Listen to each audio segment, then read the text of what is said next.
তো হাই বন্ধুরা, আমরা চলে এসেছি হরিশ্চন্দ্রপুরের তুলসিয়াটা হাটে।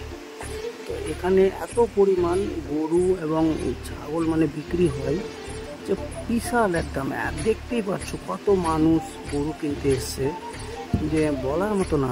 জায়গা এত বিশাল, জায়গাও বিশাল রয়েছে এবং অনেক মানুষেরই কাছে রয়েছে এই হাটটা, তুলসিয়াটা হাটটা।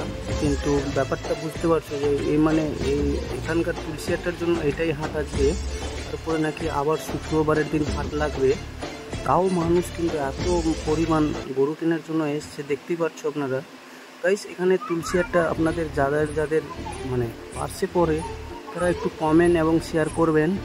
আমি যেহেতু ভাই আপনাদের জন্য অনেক করে এসছি ভিডিওটা করতে, আপনারা বুঝতেই পারছেন।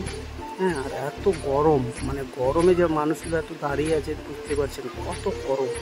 তা গরমে আর আমাদের বকরিদের এখন বিশাল হাট, এটাই তুলসিয়াটা। তো তুলসিয়াটাতে অ্যাকচুয়ালিতে কী বলে যে হাটও বিশাল ভালো হয়। এখানে মানুষও বাইরের অনেকেই আসে, অনেক জায়গাতে আসে গরু কেনা বেচা করার জন্য। তো অ্যাকচুয়ালিতে এখানে তোমার দেখতেই পাচ্ছ কত মানুষগুলো আছে। তো আমরা আবার যেহেতু এসেছিলাম আমিও গরু কিনতে, তো ভাবলাম একটা ভিডিও করা হোক। তো ভিডিওটা করলাম গাইস, দেখতে পাচ্ছ বিশাল। আবার ফের আমি উপর থেকে একটা ভিডিও করলাম।